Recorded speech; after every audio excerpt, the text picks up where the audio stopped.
중국은 멀쩡하냐? 중국도 이미 수출이 지금 막히기 시작하면서부터 제조업체들 문 닫는 데들도 많이 생겼고 실제 매출도 감소하고 내수 부양을 한다고 여러 가지 정책을 내놓고 있긴 하지만 이대로 가면은 중국 제조 기반 역시도 흔들릴 가능성이 있다라는 우려감이 커지고 있는 상황이다. 트럼프가 지금 요구하고 있는 부분들은 미국으로 공장을 이전을 해서 미국의 산업을 키우고 미국 자체적인 어떤 역량을 키워나가기 위한 것도 있고 중국을 자기네들의 경쟁자에서 제외시켜버리고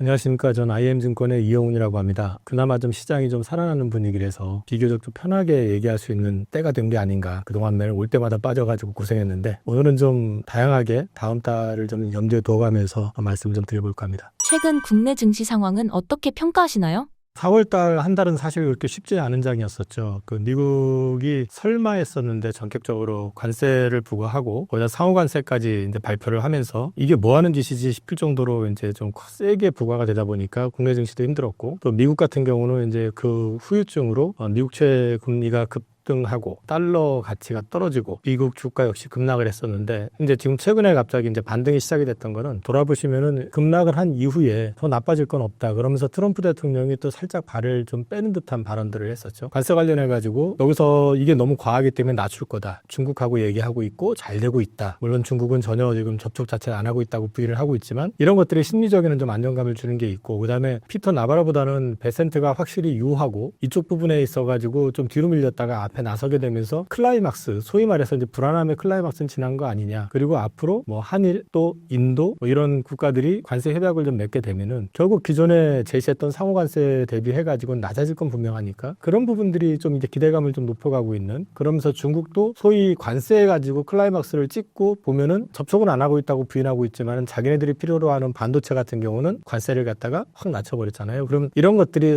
조금 물밑에서 뭔가 작업이 있는 거 아니냐라는 기대감을 좀 가져다 주는 그런 상황이다라는 측면에서 봤을 때 지금 일단은 최악의 경우는 지난 거 아니냐라는 기대감이 좀 반등을 유도하고 있는 것 같습니다. 반면 국내 증시 같은 경우는 이제 외국인들이 사질 않고 있거든요. 아직 안 사고 있는 이유가 우선은 이 관세 협상과 관련해 가지고 지금 미중 사이에 껴가지고 아무래도 문제가 심각해지면 해질수록 한국 경제는 쉽지 않을 것이다. 여기에 더해 가지고 1분기 GDP 성장률이 마이너스를 기록했던 것도 부담을 작용한 것 같고요. 그러다 보니까 사실 원화 가치 역시도 달러 인덱스가 지금 100 언더로 떨어졌음에도 불구하고 1430원대, 40원대 여기에서 지금 움직이고 있다라는 것 역시도 외국인들 입장에서는 적극적인 투자는 좀 주저하게 되는 그런 상황이다라는 거 이제 말씀을 드릴 수가 있을 것 같고요. 물론 우리나라 이제 수요, 매수 자금의 상당 부분은 연기금이 받쳐줬었고 개인 투자자들이 받쳐줬는데 전체적으로 보면 대형 우량주 위주로 이제 사고 있다라는 측면을 고려해 보실 필요가 있고요. 그나마 이제 최근 좀 올라가기 시작하고 있는 거는 우리나라 입장에서도 외국인들은 팔고 있지만 그래도 클라이막스는 지난 거 아닐까 하는 기대감이 좀 일정 부분 작용하고 있는 것 같고 최근에 이제 무산이 되긴 했지만은 여전히 차기 대통령 선거에서 상법 개정 이슈와 관련돼 있는 부분이 살아있다라는 거 그리고 또 한 가지 굳이 얘기를 한다고 그러면은 좀 막연한 얘기고 아직은 좀 일러 보이기는 하는데 6월 달에 MSCI 선진지수 편입과 관련해서 관찰 대상국으로 지정이 될지 여부도 길게 봤을 때는 하나의 변수가 될 수 있다. 이런 측면에서 봤을 때는 악재보다는 호재가 조금 더 많아지는 시기가 아니냐라고 기대를 좀 하고 있는 것 같습니다. 그래서 하단은 2400 전후에서 계속 유지가 되고 있는 것 같고 지금 2500대 중반까지 와 있는데 PBR 1배를 여기서 바로 올라가는 것보다는 지금 여전히 아직은 0.9배 선 정도 한 2650선 정도까지는 꾸물꾸물하면서 지수는 지루한데 그 안에서 종목장이 계속 연출되는 그런 흐름이 전개되고 있는 거 아닌가 싶습니다. 트럼프 관세가 시장에 미친 여파와 전망은 어떻게 보시나요? 트럼프 관세 발표하고 나서 당장에 이번 주부터 미국 항만으로 들어가고 있는 컨테이너 수가 3분의 1이 줄었다고 하죠. 이건 근본적으로 보면은 이제 수입이 확 줄기 시작했다는 얘기인 거고 그러다 보니까 최근에 그 백악관에서 월마트라든지 이런 유통업체 CEO들하고 트럼프가 만났죠. 만나서 이야기를 하고 난 다음에 조금 더 유화적인 제스처를 취했던 이유가 그쪽에서 얘기 나왔었던 거는 이대로 가면 한 달 지나고 나면 매대가 빈다. 그러니까 사실상 생필품이 없어진다라는 얘기죠. 그러다 보니까 이제 트럼프 대통령이 대통령은 자꾸 우리가 협상할 용의가 있고 중국이 전화하면 얼마든지 응대해주겠다고 얘기를 하고 있죠. 중국은 지금 꿈쩍도 안 하고 있지만 이 얘기는 뒤집어 놓고 말씀을 드리면은 그동안에는 글로벌 경제 자체가 중국이 공급하면 미국이 소비하는 그런 흐름으로 갔었기 때문에 굉장히 싼 가격의 물건을 제조해서 미국에서 소비하는 이런 패턴이 글로벌로 연결이 되다 보니까 소위 저물가가 상당 부분 유지가 됐었고, 물론 코로나 이후에 다시 인플레 때문에 물가가 많이 치솟기는 했었지만은 기본적인 축 자체가 죽질 않았었기 때문에 어느 정도 미국의 물가만 잡히면은 다시 저물가에 대한 기대감을 키우는 시점에서 이 관세가 결국에 가가지고 상품에 붙어가지고 반영이 되는 거니까 물가를 올릴 수 있다라는 이제 위협이 들어오고, 또 물가를 안 올리게 된다고 했을 경우에는 거꾸로 관세를 세게 붙여버렸기 때문에 수입이 확 줄게 되고 소비가 위축이 되고 경기 침체가 올 수 있다. 이런 두 가지 이슈들이 계속 부각이 됐었던 것 같습니다. 그러면서 미국에 대한 신뢰 자체가 좀 흔들렸고, 그러다 보니까 미국 국채를 갖다가 그동안은 꾸준히 샀던 외국인들, 유럽 쪽이라든지 아니면 일본 쪽이라든지 이런 쪽에서조차도 일부 매도가 나오는 등 달러 자산에 대해서 의심을 좀 품기 시작했었던 그런 측면에서 봤을 때 미국 전체가 좀 흔들렸던 측면이 좀 있어요. 그러다 보니까 트럼프 대통령도 다른 거 가지고 꿈쩍도 안 하다가 미국채 금리가 급등하는 거 보고 바로 말을 바꿔서 관세를 90일 유예를 했던 거죠. 그래서 이런 거를 감안해서 놓고 본다 그러면 트럼프 대통령이 큰일을 한 거죠. 뭐냐면 미국의 약점이 어디에 있는가, 그걸 분명히 노출이 된 거 하나가 있고요. 또 한 가지는 그럼에도 불구하고 대체 수단이 아직 없다 보니까, 이게 대체 수단이 있었으면은 미국이 여기서 급격히 빠져나갈 텐데 또 그렇게 쉽게 많이 빠져나가지도 못하는 이런 상황이 연출이 되고 있다는 측면에서 두 가지를 다 보실 수 있을 것 같고요. 그러면 중국은 멀쩡하냐? 중국도 이미 수출이 지금 막히기 시작하면서부터 제조업체들 문 닫는 데들도 많이 생겼고, 그 다음에 이제 실제 매출도 감소하고 내수 부양을 한다고 여러 가지 정책을 내놓고 있긴 하지만 이대로 가면은 중국 제조 기반 역시도 흔들릴 가능성이 있다라는 우려감이 커지고 있는 상황이다. 그래서 결국에는 지금 트럼프가 지금 요구하고 있는 부분들은 미국으로 공장을 이전을 해서 미국의 어떤 산업을 키우고 미국 자체적인 어떤 역량을 키워나가기 위한 것도 있고, 또 한 가지 중국을 자기네들의 경쟁자에서 완전히 제외시켜버리고, 한마디로 말해서 2등의 위치에 있는 중국을 갖다 완전히 밑으로 깔아버리려고 했던 그런 의도도 좀 있었던 부분인데, 지금은 초기이기 때문에 뭐라고 단정하기는 좀 어렵지만은 어느 것 하나 아직까지 완벽하게 정리된 건 없다. 그렇게 말씀을 드릴 수 있을 것 같습니다. 조기 대선이 주식시장에 미칠 영향은 어떻게 전망하시나요? 원래 대선을 하게 되면은 정치자금이 돌아다니잖아요. 뭘 찍어내야 되고 여러 가지가 있다 보니까 돈이 좀 많이 풀립니다. 그런 측면에서 봤을 때는 증시에는 부정적이진 않아요. 근데 이제 우리나라의 지금 현 상황은 정치보다는 관세, 요게 더 크게 비중을 차지할 가능성이 높고요. 그러다 보니까 이 부분에 있어가지고 정치와 관련돼가지고 그동안 정치 테마주가 좀 움직였었던 게 인맥주는 안 움직이고 일부 후보의 어떤 동선에 맞춰가지고 주식이 잠깐 움직이는 정도, 요번엔 그렇게 보였던 것 같고요. 근데 지금 상황에서는 조기 대선을 앞둔 측면도 있지만은 GDP 역성장 문제도 있고, 그러기 때문에 경기를 부양해야 되는 어떤 필요성, 이런 것들이 되게 강력한 상황이거든요. 그러니까 강한 니즈가 있는 상황이거든요. 이거는 결국 지금 우리나라가 보여지는 지표보다 더 안 좋다는 얘기이기 때문에 추경의 필요성이 지금 계속 강조가 되고 있는 상황이기 때문에 경기 부양에 대한 기대감을 키울 수 있다는 측면이 있고요. 이거는 결국 지금 최근에 올해 들어와 가지고 증시가 상승한 국가를 보면 대부분이 다 유동성을 푼 쪽이 상승을 하고, 유동성을 억압했던 쪽은 주가가 좀 정체되거나 하락했습니다. 대표적인 데가 미국, 일본 쪽이고, 그 다음에 유동성을 풀었던 대표적인 곳이 유럽, 중국이죠. 그러니까 우리도 이번에 추경안이 나오고 또 5월에 금리 인하를 하게 된다든지, 그 다음에 대선 이슈 이런 것들이 같이 맞물리면은 유동성이 풀리기 때문에 역설적으로 5월달 이후 장이 생각보다 나쁘지 않을 수 있다, 괜찮을 수 있다, 이렇게 보실 수도 있을 것 같아요. 이재명 의원의 상법 개정 재추진에 대해서 어떻게 보시나요? 저는 상법 개정에 있어가지고 문제가 되고 우려하는 부분들도 있잖아요. 사모펀드의 공격이라든지, 그러면서 이제 각종 소송에 의해 가지고 경영을 제대로 못하게 될 가능성도 높다, 이런 얘기들도 있는데, 근데 최근에 지금 국내 그 증시 내에 상장되어 있는 회사들 가운데서 지금 최근에 보여지는 모습들을 보면 사실 상법 개정을 반대하는 목적이 거기에 있는 건지 다른 데 있는 건지 좀 헷갈릴 정도로 좀 실망스러운 일들이 많았죠. 대표적인 게 최근에 그 하나그룹 관련해 가지고 또 이제 한화에너지가 그 하나오션 지분 매각한 거 있었는데, 그 이슈를 되짚어 놓고 보게 되면은 그것도 결국 가가지고는 애초에 한화 에어로스페이스가 하나오션을 인수할 때 그 돈이 없어가지고 그쪽에서 같이 참여한 건 아닐 거란 얘기죠. 그러면 결국 주가를 어떤 식이든 부양이 된 상태에서 그 주식을 갖다 비싸게 사주면서 그게 또 문제가 됐었던 거고, 한화에너지는 그 이전에 예전에도 한번 청문회를 통해 가지고 문제가 됐었던 회사기도 하고요. 또 한 가지는 다들 아시지만은 몇 년 전에 LG화학이 LG에너지솔루션 물적 분할하고 상장하는 바람에 증시 임시도 박살나고 LG화학은 100만 원 넘어갔던 게 지금 20만 원대 초반에 있습니다. 이거는 사실 오너만 좋은 거지 소액주주들은 다 피해를 보고 눈물을 흘려야 됐던 사건이기도 하고, 작년에 있었던 고려아영 자사주 소각을 해놓고 유상증자한 건 그 목적 자체가 너무 분명하잖아요. 자사주 소각은 주주의 환원 정책이라고 얘기를 하면서 해놓고 나서 갑자기 주주 배정 유상증자를 해버리면 그게 무슨 주주 환원이에요. 결국 경영권과 관련된 이슈인 거지. 이런 식으로 해서 기업을, 상장되어 있는 기업을 자기들 이해관계에 맞물려 가지고 함부로 하는 경우들이 비일비재한 데다가, 얼마 전에 또 LS 그룹 회장께서 또 상장과 관련돼 가지고 자회사 상장 관련해서 얘기를 하는데, 뭐 하기 싫으면 투자하지 말라는 식으로 얘기하면 그게 상장 기업의 오너로서 보여주는 모습은 아니죠. 사실은 톡 까놓고 얘기해 가지고 그럼 본인들 지분이 50% 이상 넘어가는 정말 절대 다수의 대주주냐, 그것도 아니잖아요. 그러니까 결국 가가지고 지분을 떠나 가지고 이거는 소수 주주들을 무시하고 자신들의 어떤 이해관계에 의해 가지고 경영되는 게 너무 많지 않느냐. 여기에다가 그동안 또 배당도 되게 소홀했었잖아요. 근데 이 배당이 문제가 되는 건 뭐냐면, 그 반면에 오너들은 자기네들이 거기 이사등재를 하든 뭐 등기든 비등기든 거기에 따라 가지고 또 자기 급여를 거기서 받아가죠, 연봉을. 근데 연봉이 뭐 받을 때 1억 2억 받는 게 아니잖아요. 몇십억을 받아가거나 몇백억을 받아가잖아요. 그러면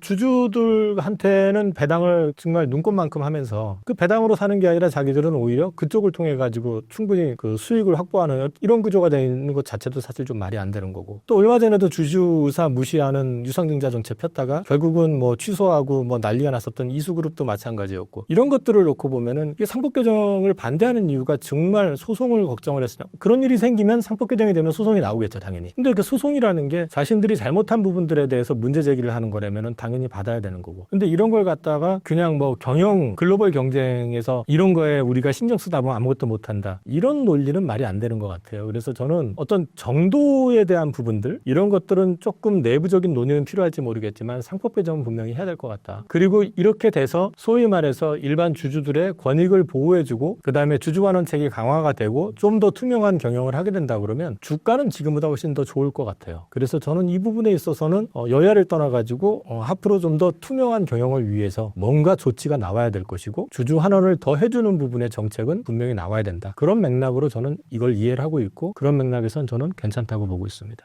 현재 주목할 만한 주식과 개인 투자자들의 투자 전략은 어떻게 세워야 하나요? 요번에 그 조선업 같은 경우가 이제 실적 발표가 나왔고 어닝 서프라이즈가 나오다 보니까 주가가 오버슈팅을 좀 많이 했어요, 지금. 그래서 지금 사실한 얘기는 절대 아닙니다. 근데 이제 조선업의 어떤 밸류를 얘기를 한다 그러면 지금 현재 시가총액을 가지고 올해 밸류를 보면 되게 비싼 건 맞습니다. 근데 이미 27년까지 실적은 개런티가 돼 있는 상태고, 그다음에 지금 최근에 보면 28년도 거를 수주를 하고 있어요. 어제였나? 대부분의 상장되어 있는 조선사들이 다 수주 공시가 나왔어요. 이게 무슨 얘기냐면은 USTR이 지금 그 중국 선박, 그다음에 이제 중국 조선소를 갖다가 규제를 하고 있는 상황이다 보니까 규제안에 대해서 이번에 초안이 나왔죠. 그거를 가지고 제보돈, 소위 말해서 해운사들이 한국 쪽으로 컨택이 되게 많아요. 특히 어제 수주했던 거는 컨테이너선들이었거든요, 다. 사실 우리나라가 컨테이너선도 상당 부분 중국 쪽으로 많이 뺏겼었던 부분들인데도 많이 들어왔고요. 앞으로도 더 늘어날 수밖에 없어요. 규제안이 완화됐다 하더라도 소위 말해서 수수료 부과되는 거 감안해서 보면은 선박 운행 기간을 한 20년 놓고 봤을 때는 원래 선박값 이상을 부과받을 가능성이 높아요, 미국으로 간다고 했을 때는. 그렇다고 한다고 그러면은 외국 선주들 입장에서 봤을 때 유럽이나 이런 쪽을 가는 거는 굳이 한국에서 안 받더라도 적어도 미국 거래하는 것들은 다 한국 거를 활용을 할 수밖에 없지 않느냐, 그런 게 있고, 또 LNG 프로젝트 오늘도 하나 승인이 났다고 그러는데 그것만 해서 35척 정도라고 하거든요. 근데 이제 LNG 프로젝트와 관련해서 LNG 캐리어선은 만들어낼 수 있는 데가 한국, 일본, 중국이에요. 근데 일본은 사실 지금 만드는 방식도 좀 다르고 사실 표준화해서 실패를 해버렸기 때문에 한 줌으로 놓고 본다 그러면은 미국에서 발생하는 LNG 프로젝트 관련돼 있는 LNG 캐리어선 같은 경우는 전부 한국이 다 맞출 수밖에 없다. 첫 번째. 두 번째, 거기서 USTR 규제안에서 미국 내에서 제작에 대한 선박 건조에 대한 얘기가 나왔는데 당장은 어렵잖아요. 지금 저기 자료를 보면은 전체적으로 봤을 때 한 380대에서 400대 정도 얘기를 하는데, 그 가운데서 이제 조선소를 한국 기업이 거기 참여를 해가지고 현지에서 LNG 캐리어선을 뭐 건조할 수도 있고 또는 합작을 할 수도 있고 또 여러 가지 방식이 있겠지만은 하게 된다고 했을 경우에 어찌됐든 간에 우리나라가 대부분 다 수혜를 받을 수밖에 없는 구조다. 그 다음에 미 해군 군함 관련해가지고 이거는 지금 법 개정이 안 됐기 때문에 현재로서는 미국 내에서밖에 건조가 되지 않는데 존스법 연방법 개정 가능성 역시도 열려있는 부분이라고 봐야 될 것 같고요. MRO는 이미 진행하고 있고, 그리고 엠팩 83이라고 그래가지고 이제 탄소 배출 규제와 관련되어 있는 것들이 최근에 합의된 내용이 뭐냐면 1톤 배출할 때마다 약 $380씩 페널티를 부과하게 돼 있습니다. 근데 이게 9월 달에 확정이 되는데 그게 27년부터 시행이 된다고 그러면 소위 D등급, 2등급에 해당되는 노후 선박들 같은 경우는 교체 수요가 굉장히 빨라질 거고요. 그게 빨라지지 않으면 바로 선박 엔진이라도 바꿔야 되는 이런 수요가 이제 굉장히 크게 일어날 수 있다라는 겁니다. 그래서 이런 것들까지 놓고 봤을 때 조선업 같은 경우는 중기적으로 좋아질 거예요. 그래서 요번에 바로 사시는 것보다 저는 조금 기간 조정이 나오지 않을까 싶은데 그때 기회를 보시는 게 어떨까 싶고요. 전력 수요가 여전히 부족한 건 현실입니다. 어저께 일론 머스크가 자신의 트윗이 아니라 요즘 X라고 하던가요? 거기에서 전력 부족과 관련돼 가지고 중국은 뭐 화력 발전부터 시작해 가지고 모든 걸 다 전력을 이제 만들기 위해서 에너지원을 쓰고 있고 미국은 어떻게 하면서 비교하는 게 나왔는데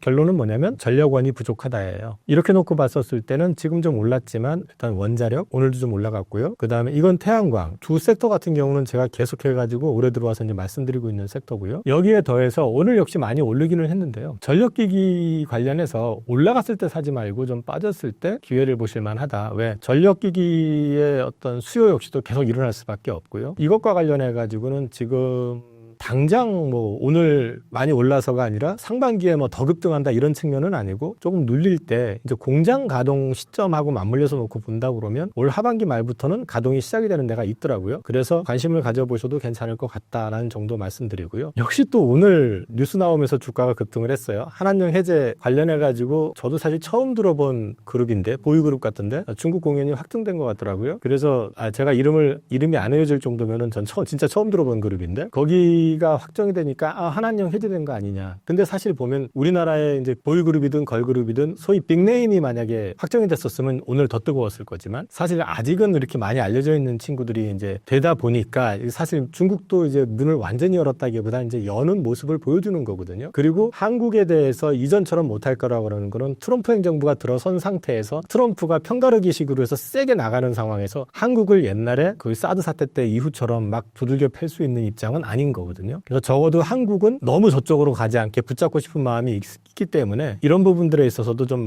다소 좀 유화적인 측면이 있다라고 봤을 때는 이 엔터 쪽 같은 경우도 가급적이면 올랐을 때보다는 좀 눌렸을 때 사시라라는 측면에서 말씀을 드리고 있고요. 준비했는데 이게 다 올라가지고 뭐 이거 글로벌 시장 공략과 관련해서는 화장품 이것도 역시 괜찮다. 일단 가성비 나오고 있고 그 다음에 관세 노이즈 나온다 하더라도 이게 소위 KBT와 관련돼 가지고 화장품의 가격적인 저렴함도 괜찮지만 퀄리티도 좋고 거기에 더해서 이 유튜브를 통해서 방송 동영상을 통해서 이제 화장법이 많이 알려지게 되다 보니까 이 K컬처 그러니까 K드라마가 됐든 K팝이 됐든 이런 거와 맞물려 가지고 이 시너지가 나는 그림은 앞으로도 좀 일정 기간 계속 될 가능성이 높다. 그래서 이런 쪽도 괜찮아 보입니다. 그리고 이제 거버넌스 이슈 이게 이제 상법 개정이 됐든 이런 것과 관련돼 있는 건데 거기에 언급을 해놨던 거 역시도 공교롭게 오늘 주가가 둘 다 올랐습니다. 그래서 CJ, LS 이런 이제 지주회사들도 상법 개정안이 나온다든지 이럴 경우에는 괜찮은 그림이 나올 수 있고 현대차 그룹 역시도 전 지배구조 개편과 관련해서 여기가 지금 지주회사가 없거든요. 지주회사를 세울지 안 세울지 모르겠지만 그래도 그룹을 전체를 지배하는 회사가 나와야 되고 소위 말해서 순환 출자고리를 끊어야 되는 거는 당위적인 차원이기 때문에 올해 내년 해가지고 가능성은 있다. 그래서 밸류에이션 저렴하고 하니까 이런 쪽으로는 관심 가져보셔도 괜찮을 것 같습니다.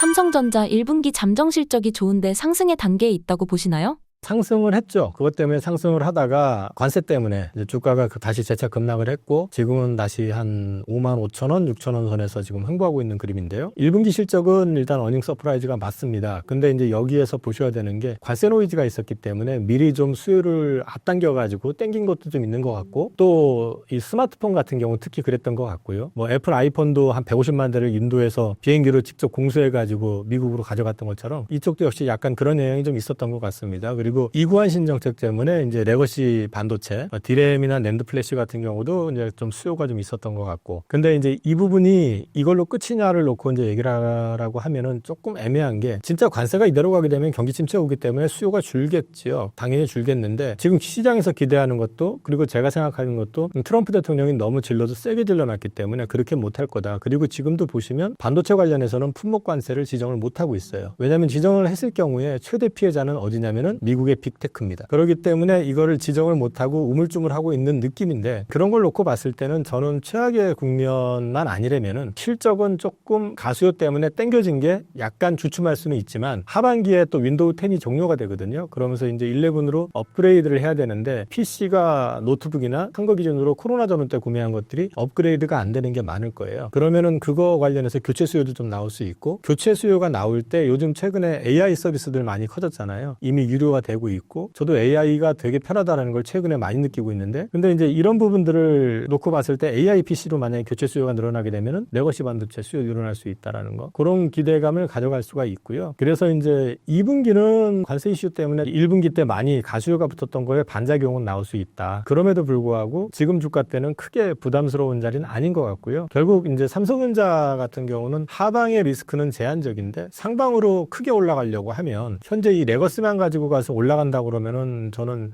레거시 호황이 나오고 그런다 하더라도 65,000원, 7만원 넘어가기는 쉽지 않다라고 보거든요. 그럼 이제 그 이상을 보려고 그러면 결국 삼성전자는 HBM 쪽에서 엔비디아 퀄 테스트가 통과돼야 됩니다. 근데 최근에 나온 기사는 불행히도 이번에도 퀄 테스트 인증이 안 된 것 같고요. 특히 뭐 대만의 전자시보에 따르면 구글이 마이크론 테크놀로지를 갖다가 대체 공급사로 선정을 했다. 그래서 이제 삼성에다 공급사 변경 통지를 했다라는 얘기들도 나오는 것 같더라고요. 그래서 좀 이 부분이 빨리 삼성에서 얘기했던 것처럼 결과를 좀 보여줘야 되지 않겠느냐. 그게 아니라 그러면 바닥권인 것 같은데 상단으로 많이 올라가는 건 좀 제한될 가능성이 있지 않을까 싶습니다. 앞으로 삼성전자 주가 흐름에 대해서 어떻게 전망하시나요? 결국 삼성전자 주가가 올라가려면요. 원화가 강세가 나오면서 외국인들이 사들어올 수 있는 트리거가 있어야 됩니다. 그 트리거가 뭐냐면은 제가 생각할 때는 예를 들어 가지고 관세 논쟁이 전격적으로 굉장히 우리한테 유리하게 약하게 낮춰가지고 합의가 되고 미중 간에도 좀 그림이 우호적인 그림이 그려진다. 이럴 경우에는 삼성전자 쪽으로 주가가 오를 가능성이 있고요. 그것도 원화도 강세가 나올 가능성이 있다고 보고요. 또 한 가지 기대할 수 있는 거 하나는 6월 달에 아마 MSCI 선진지수 관찰 대상국 지정 여부가 결정이 날 것 같은데 그것도 일정 부분 만약에 돼준다 그러면 긍정적인 그림이 될 가능성도 있다. 그렇게 말씀을 좀 드릴 수 있을 것 같고요. 또 한 가지는 앞서 말씀드린 것처럼 HBM 3 퀄 테스트 통과 이게 되게 중요할 것 같습니다. 그래서 이게 된다 그러면 그것만 가지고도 삼성전자는 여기서 최소 10에서 15%는 더 바로 올라갈 수도 있지 않을까? 그렇게 기대를 하고 있고요. 교체 수요, 그 AI PC라든지 스마트폰, AI 스마트폰 관련되는 교체 수요가 좀 확장되는 거 이런 것들이 좀 중요할 것 같아요. 근데 사실 지금 최근에 나온 HBM과 관련된 뉴스들은 다소 좀 또 작년과 같이 실망스러운 얘기들이 많아서 약간 좀 그 부분이 쎄한 느낌은 있어요. 네. 삼성전자 반도체 가격 인상이 수익성 개선에 긍정적인 영향을 미치나요?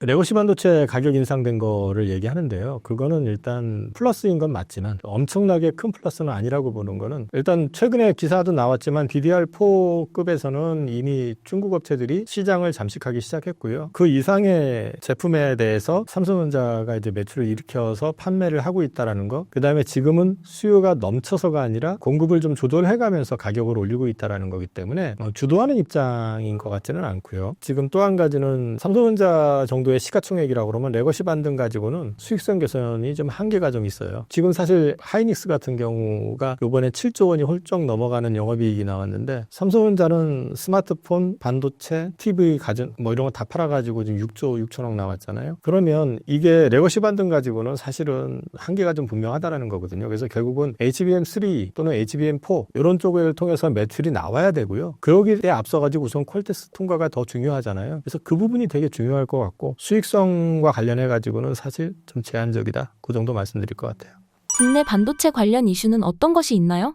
최근에 이제 나와 있었던 거를 종합해 보니까요. SK 하이닉스 같은 경우는 HBM 25년도 판매 물량이 다 완판됐다. 근데 주가는 지금 저러고 있죠. 그런데 모건 스탠리에서는 빙산이 오고 있다고 그러던가요? 뭐 그러면서 이제 또 좀 줄어들 여지에 대해서. 근데 실제로 올해보다 내년에 대해서 좀 노이즈는 있는 것 같아요. 뭐냐면은 중국이 화웨이가 지금 H100에 필적하는 그걸 넘어선다고 하는 그 가속기 칩을 갖다 개발했다고 지금 발표를 했는데 중국이 자체적으로 소화를 하기 시작하면 중국 내부에서도 HBM 2까지는 이미 완성을 해가지고 팔고 있거든요. 내부적으로. 그렇기 때문에 만약에 중국 쪽이 가속기 칩의 어떤 성능이 계속 올라가는 그림이 나오면 HBM을 갖다가 지금 미국에서 판매를 갖다가 중국에 못하게 할 가능성이 꽤 되는 상황이라서 이런 부분들이 조금 딜레마가 될 가능성은 있다. 그렇게 보시면 되고요. 그 다음에 무엇보다도 반도체 메모리 시장에서 하이닉스가 글로벌 넘버 원이 됐다라는 게 이번에 이제 뉴스가 가장 큰 뉴스 중에 하나고. 그리고 이제 외신에서 나왔던 건 얘기지만은 삼성전자가 이번에 역시 엔비디아 쪽 퀄테스트 통과를 못한 걸로 그래서 차세대 AI 공급망에서 구글이 만들려고 하는 칩에서 이제 제외가 됐다라는 기사도 나왔고요. 삼성전자가 LPDDR4 생산을 단계적으로 줄인다. 역시 마찬가지로 중국 업체들이 이쪽으로 치고 들어오다 보니까 사실 이런 것들이 그렇게 우호적인 내용들은 아니잖아요. 그래서 이제 삼성전자한테 아주 우호적인 그림은 좀 안 나왔던 것 같고요. 그거 말고는 최근에 이제 TC본도 관련해가지고 HBM을 이제 제작할 때 필수 장비인데 한미반도체하고 한화비전이라고 하는 회사가 붙었는데 어떻게 하다 보니까 이제 하나비전 쪽 장비가가 더 높게 납품이 됐다고 그래서 이제 거기에 열받은 한미반도체가 SK로부터 그 소위 이제 보조 인력들, 그러니까 서포팅해주는 인력들 다 철수시켜버리고 뭐 이러면서 이제 전면전 얘기가 나오고 좀 복잡다단한 상황이죠. 그런데 이제 이 부분에 있어가지고는 글쎄 좀 개인적으로 양사 간에 다 입장이 있을 테니까 그걸 뭐 어디가 맞다 틀리다를 떠나가지고 그나마 지금 AI 쪽에서 우리나라가 그나마 경쟁력을 가지고 가고 있는 데가 그나마 여기가 유일한 데인데 이 부분에 있어가지고 그런 차질만 좀 안 생기게끔 그 외에는 알아서 잘 하시면 될 것 같은데 아무튼 그렇게까지만 좀 해주셨으면 좋겠다라는 정도 이런 뉴스들이 있었던 것 같습니다.